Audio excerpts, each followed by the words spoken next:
কেমন আছো প্রিয় শিক্ষার্থীরা? আজকের ক্লাসে আমরা I have seen Bengal's face এই কবিতাটা শেষ করে ফেলব। আজকে এই ক্লাসের পার্ট 2 এবং শেষ অংশ। আজকের ক্লাসটা শুরু করব সেকশন 5 দিয়ে। সেকশন 5 এর নাম হলো লেটস আন্ডারস্ট্যান্ড দ্য পোয়েম। এখন তোমরা জিজ্ঞেস করতে পারো যে ম্যাডাম আগেই তো আমরা পুরো কবিতাটা পড়লাম, যখন পুরো কবিতাটা পড়লাম তখন কি আমরা আন্ডারস্ট্যান্ড করিনি, তখন কি বুঝিনি? ওয়েল, এটা মোর স্পেসিফিক্যালি আমরা আসলে শুধুমাত্র বাংলা মানেটা পড়ে গেছি লাইন বাই লাইন, তাই না, এর আগের অংশে। কিন্তু এখন আমরা বুঝে বুঝে পড়বো, কারণ ওই যে সামারিটা আমি যখন তোমাদের দেখিয়েছিলাম তখন কি বলেছিলাম যে কোন ধরনের শব্দ ব্যবহার করছে, কোন ধরনের পোয়েটিক ডিভাইস ব্যবহার করছে এবং তাতে কি ধরনের ব্যঞ্জনা সৃষ্টি হচ্ছে, সেটা বুঝতে পারলে তুমি সামারি এবং থিমটা বুঝতে পারবে। তো সেই বোঝার কাজটা হবে এখন। সংক্ষেপে আমরা সেটাই চেষ্টা করব। আসো এইখানে আমরা স্টাইলিস্টিক্সটা দেখব কবিতার। পুরো কবিতাটা এবার মূল বাংলায় যেভাবে লেখা ছিল আমরা সেই বাংলা অনুবাদটা এখানে দেখিয়েছি এবং কবিতাটা দেখতে এরকম লাগবে। আমরা দেখতে পাচ্ছি যে পুরো কবিতাটা মোট 14 লাইনের এবং সেই 14 লাইনকে আবার দুটো ভাগে ভাগ করা আছে। এই ভাগটাকে আমরা বলছি অক্টেভ, যেটার বাংলা অষ্টক। এই ভাগটাকে, যেটা বেগুনি রঙে রং করা আছে, এই অংশটাকে আমরা বলছি সেস্টেট, যেটার বাংলা হচ্ছে ষষ্ঠক। এরকম অক্টেভ আর সেস্টেটে কোন ধরনের কবিতাকে ভাগ করা থাকে? সনেট। সনেট মোট 14 লাইনের হয় এবং সেটাকে দুটো ভাগে ভাগ করা থাকে। দুটো ভাগে ভাগ করার কারণ হচ্ছে একটি ক্লিয়ার ডিফারেন্স তৈরি করা। অনেক সময় দেখা যায় যে অক্টেভে একটা কোনো সমস্যার সূত্রপাত করা হয়েছে, সেস্টেটে গিয়ে সেটা সমাধান করা হচ্ছে। কিন্তু সব কবিতা যে সমস্যা সমাধানের প্রেসক্রিপশন তা কিন্তু নয়। কিছু কবিতা থাকে যেটাই এখানে এক ধরনের বিষয় বলা হয়েছে, সেই বিষয়টার একটা বিস্তারিত ব্যাখ্যা হয়তো দেয়া হচ্ছে সেস্টেটে, এরকম একটা ভাগ থাকে। এই কবিতাতেও আছে। সেই ভাগটা কি, সেই ভাগে আমি একটু পরে আসছি। গঠনগত দিকটা একটু বলে নিই। অক্টেভ সেস্টেট তো বুঝতে পেরেছো। এবার দেখি আমরা অন্তমিলটা দেখব, মানে এন্ড রাইমটা কিরকম হচ্ছে। যেমন এই কবিতার প্রথম লাইনের শেষ শব্দটা হচ্ছে রূপ। রূপের সাথে কি গাছে, এই শব্দটার কি শেষ অংশ মেলে? এখানে প, এখানে ছে, তাহলে প এর সাথে ছের কিন্তু মিল নেই। রূপের সাথে গাছে মিলল না, আছে মিলল না, স্তূপ মিলল, তাই না? রূপ, স্তূপ, চুপ একই রকম ভাবে হলো। তাহলে এই তিনটা মিলে গেল। যেগুলো মিলল সেগুলোর জন্য আমরা, এটা হচ্ছে আমাদের প্রথম ধরনের মিল, তাহলে রূপের জন্য আমরা এ অক্ষরটা ঠিক করলাম। গাছে যেহেতু মিলল না, তাহলে গাছের জন্য নতুন আর একটা অক্ষর ঠিক করা হলো বি। গাছের শেষ অংশের সাথে আবার আছে মিলছে, তাহলে আছেও বি হবে। স্তূপ এ হবে, কারণ রূপের সাথে মিলল, তাই আমরা এ দিয়েছি। চুপ আবার এ। পড়ি আছে, গাছে আছে পড়ি আছে, এটাও তার মানে বি। কাছে, এটাও বি। রূপ আবার গিয়ে এর সাথে মিলল। তাহলে দেখো পুরো একটা সিস্টেমের মতো একটা স্ট্রাকচার পেলাম আমরা। এ B B, A A B B এ, তার মানে হচ্ছে এ বি বি এ বি বি এ। এইটা হচ্ছে এটার রাইম স্কিম। এটাকে আমরা রাইম স্কিম বলি। সনেটে এরকম ভাবে রাইম স্কিম একটা তৈরি করা হয়। এটা অন্যরকমও হতে পারতো, এ এ হতে পারতো যদি রূপের পরের লাইনে স্তূপ থাকতো, তাহলে A A B B C C C, অথবা A A B B A A B B, এরকম হতে পারতো। পরেরটাও কিন্তু ওরকম, তোমরা পজ করে দেখে নিলেই বুঝবে যে কোনটা কোনটা মিললো বলে আমি সেই অক্ষরগুলো ঠিক করেছি। যেহেতু নিয়ে একদম সম্পূর্ণ নতুন একটা অক্ষর, নতুন একটা স্টাইল, রূপ কাছে এগুলো কোনোটার সাথে সে মেলে না, তাই এটার জন্য নতুন একটা অক্ষর ঠিক করা হয়েছে। ঠিক আছে, তাহলে এভাবে করে এখানকার রাইম স্কিমটা হচ্ছে সিডিডি সিডিটি। এবার দেখো আমি এখানে এরকম করে কিছু কিছু জায়গা গোল করা আছে। এই জায়গাগুলো কেন গোল করা আছে? কারণ তোমাদেরকে আমি প্রথম অংশে কি বলেছিলাম, মিথ কাকে বলে। মিথে মানে যেটা মিথের বাংলা হচ্ছে পুরাণ, মিথোলজি হচ্ছে পৌরাণিক কাহিনী। তো সেই পৌরাণিক কাহিনীতে আমরা ওখানে দেখেছিলাম যে বীরদের গল্প থাকে, অলৌকিকতা থাকে, অনেক সময় পরলোকের জীবনের কথা থাকে। সেই রকম একটা গল্প কিন্তু চাঁদ সওদাগর, বেহুলা এদেরকে নিয়ে এরকম একটা গল্প আছে। আশা করি তোমরা গল্পটা অনেকেই জানো। যদি গল্পটা না জানো, এই গল্পটা তোমরা গুগল করে দেখে নেবে। আমি খুব সংক্ষেপে তোমাদের বলছি যে চাঁদ সওদাগর নামে শিবের একজন উপাসক ছিলেন। তার একটা ছেলে ছিল, তার অনেকগুলো ছেলে ছিল। সব ছেলেকে মনসা নামে একজন দেবী, উনি সাপের দেবী ছিলেন, উনি দংশন করে মেরে ফেলেছিলেন সব ছেলেকে। তো তার যে সব শেষ যে ছেলেটা লক্ষিন্দরের সাথে বেহুলার বিয়ে হয়েছিল, কিন্তু চাঁদ সওদাগর কিছুতেই শিবের উপাসনা যেহেতু উনি করেন, তাই উনি মনসা দেবীর পূজা করতে রাজি হচ্ছিলেন না। এতে মনসা রেগে গিয়েছিল। তাই শেষ ছেলেটাকেও যখন সাপে দংশন করলো, তখন বেহুলা, যে লক্ষিন্দরের স্ত্রী, সে সেই স্বামীকে বাঁচানোর জন্য স্বর্গ পর্যন্ত চলে গিয়েছিল স্বামীর সাথে, এবং সেখানে গিয়ে সে নাচ প্রদর্শন করে দেবতাদেরকে সন্তুষ্ট করে তার স্বামীর প্রাণ ভিক্ষা করে এনেছিল। ঠিক আছে, এই ছিল গল্পটা। এখন দেখো, আমি বেছে বেছে সেই জায়গাগুলোকে গোল করেছি যেখানে তুমি মিথের উল্লেখ পাচ্ছ। যেমন ধরো চাঁদ, বেহুলা, অমরা, ইন্দ্র, এগুলো কিন্তু একদম ক্লিয়ারলি মিথকে ইন্ডিকেট করে। এগুলো আমাদের প্রাত্যহিক জীবনের প্রতিদিনের জীবনে কিন্তু এই মানুষগুলোর সাথে আমাদের দেখা হয় না। এগুলো মিথোলজিক্যাল যে একটা হিস্ট্রি, সেই হিস্ট্রির অংশ তারা।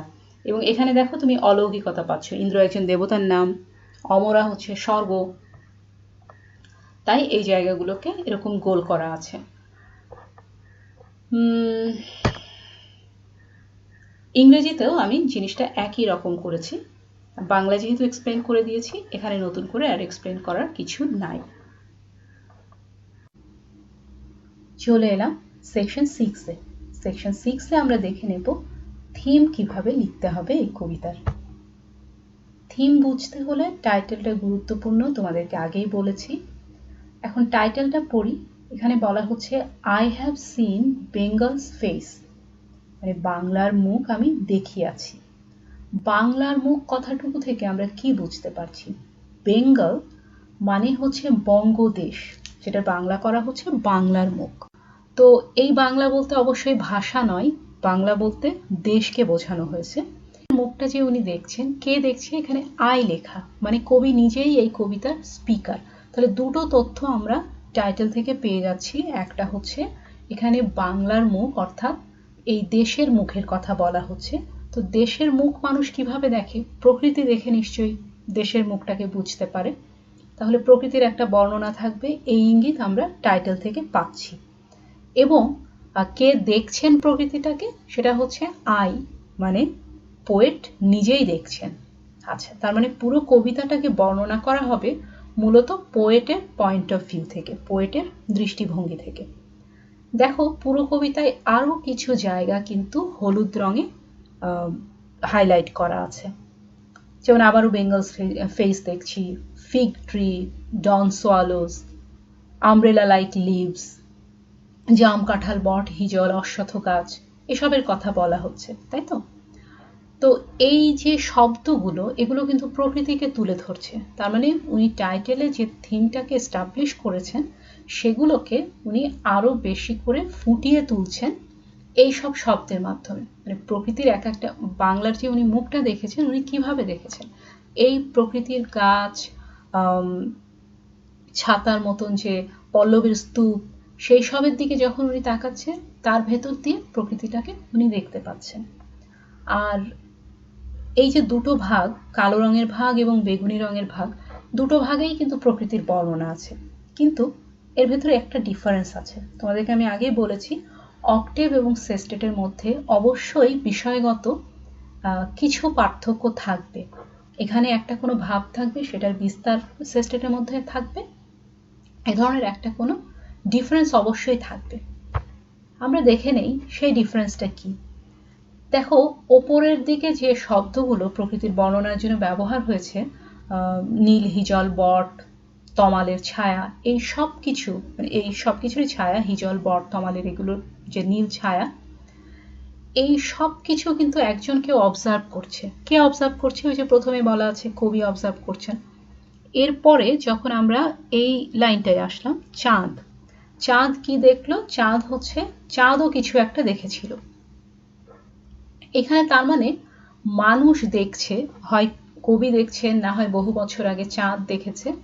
তারা অবজার্ভ করছে প্রকৃতিকে। প্রকৃতি কিন্তু এখানে অ্যাক্টিভ না। তুমি যদি এই সেন্টেন্সটার দিকে তাকাও, দেখো এই সেন্টেন্সটা আছে কিন্তু টেন্সের ফর্মটা দেখো, এটা আছে অ্যাক্টিভ ভয়েসে, প্রেজেন্ট পারফেক্ট টেন্সে আছে, এবং এটার সাবজেক্টকে আই।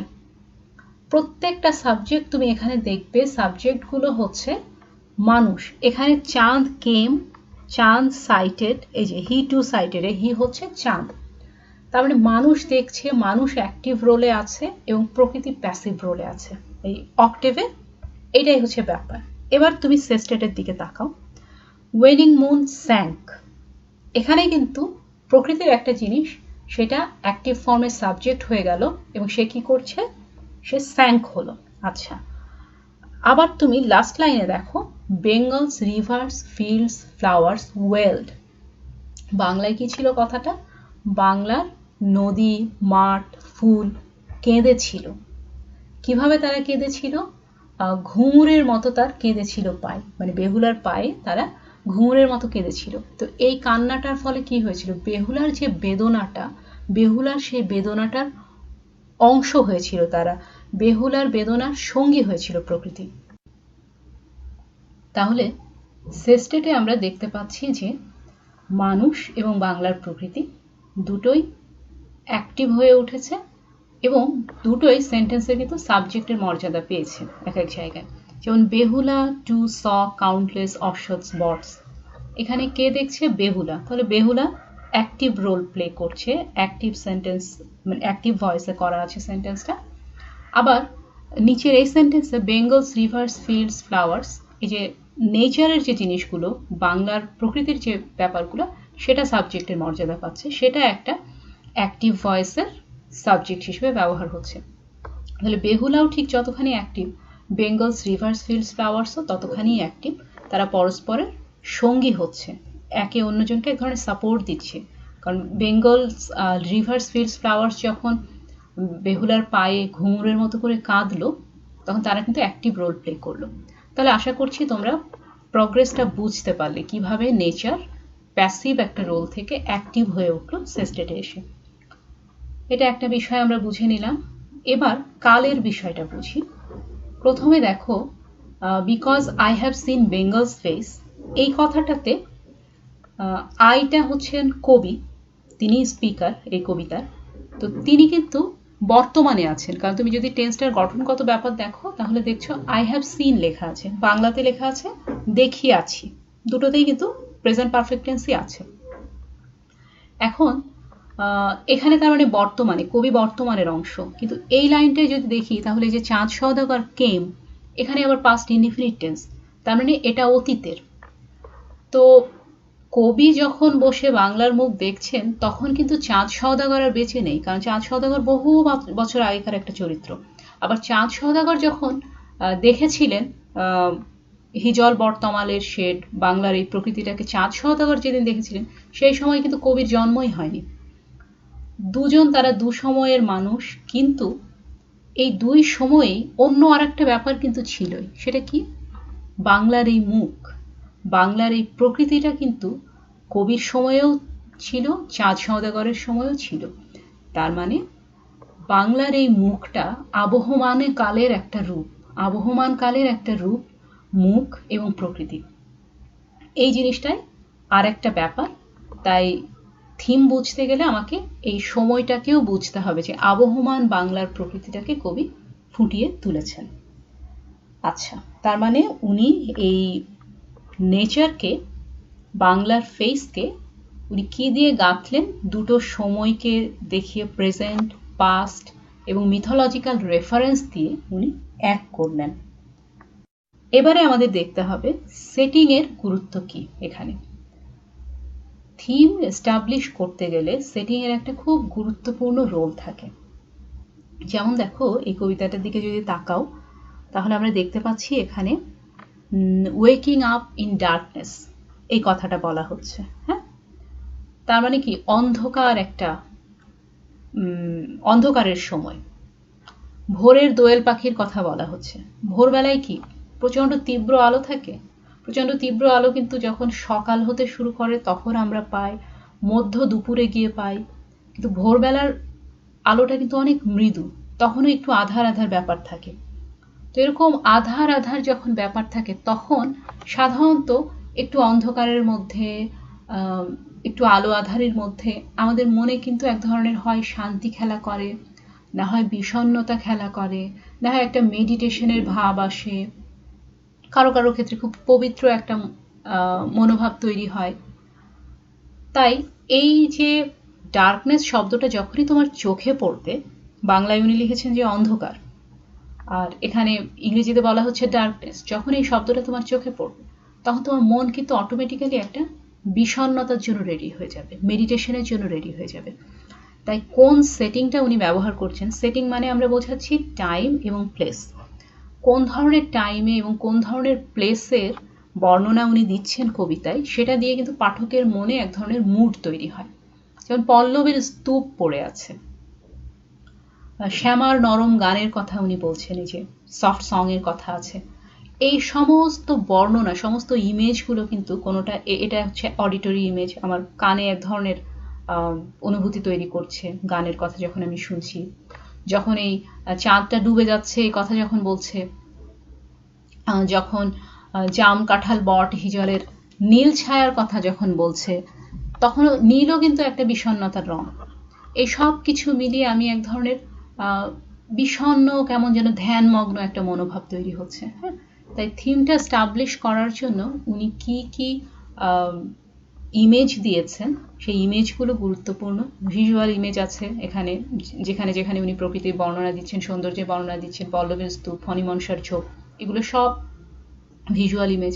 যেখানে যেখানে উনি গানের কথা বলছেন, কোনো শব্দের কথা বলছেন, ঘুঙুরের মতো কান্না, এগুলো হচ্ছে অডিটরি একটা ইমেজ, আমার কানে এক ধরনের অনুভূতির সৃষ্টি করছে, আমি মনে হচ্ছে যেন শুনতে পাচ্ছি, সেটা কিন্তু আমরা কল্পনায় শুনছি।